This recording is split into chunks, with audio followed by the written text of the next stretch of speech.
بسم اللہ الرحمن الرحیم۔ السلام علیکم ورحمۃ اللہ وبرکاتہ۔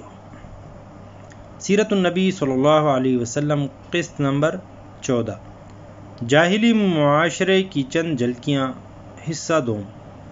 عرب نہایت شقی القلب اور سنگ دل تھے۔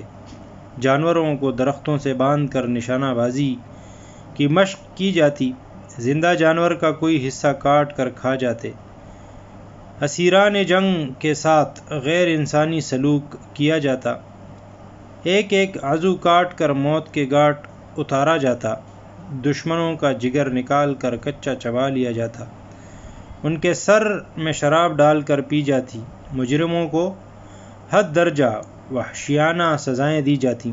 در حقیقت یہ اسلام کی حقانیت و سچائی کا ایک منہ بولتا ثبوت ہے کہ ایسی وحشی و جاہل قوم کو بدل کر تمام اقوام عالم کا پیشوا بنا دیا اور ان کو اخلاقی طور پر فرشتوں کے جیسا پاکیزہ بنا دیا۔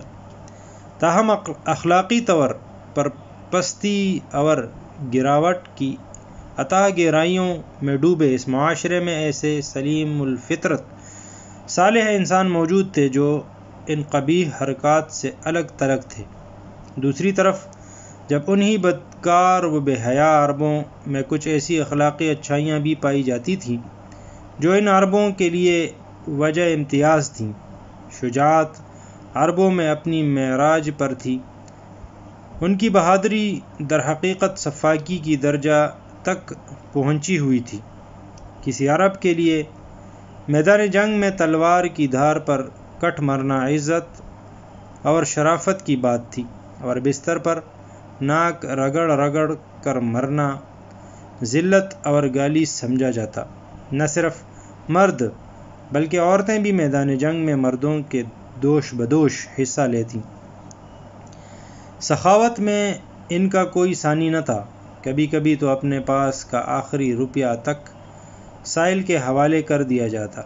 مہمان نواز اس درجہ کے تھے کہ اگر کسی کے پاس صرف ایک اونٹ گزر بسر کے لیے ہوتا تو اگر مہمان آ جاتے تو اسے ذبح کر کے مہمانوں کو کھلا دیا جاتا۔ عرب آزادی کے دلدادہ تھے اور اپنی آزادی برقرار رکھنے میں کسی قربانی سے دریغ نہ کرتے تھے۔ یہ ایک تاریخی حقیقت ہے کہ روم و ایران کی عظیم سلطنتوں کے بیچ میں ہونے کے باوجود کوئی ان کو محکوم نہ بنا سکا۔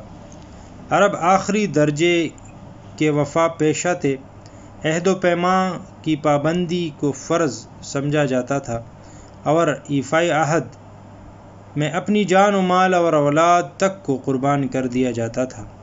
جب کسی کو پناہ دے دیتے تو اپنی جان قربان کر دیتے، مگر اپنی پناہ میں آئے شخص پر ایک آنچ نہ آنے دیتے۔ شاید عرب قوم کی یہ امتیازی صفات ہی تھیں کہ جن کی وجہ سے اللہ تعالیٰ نے اس قوم کو اسلام کی داعی قوم کے طور پر فضیلت بخشی۔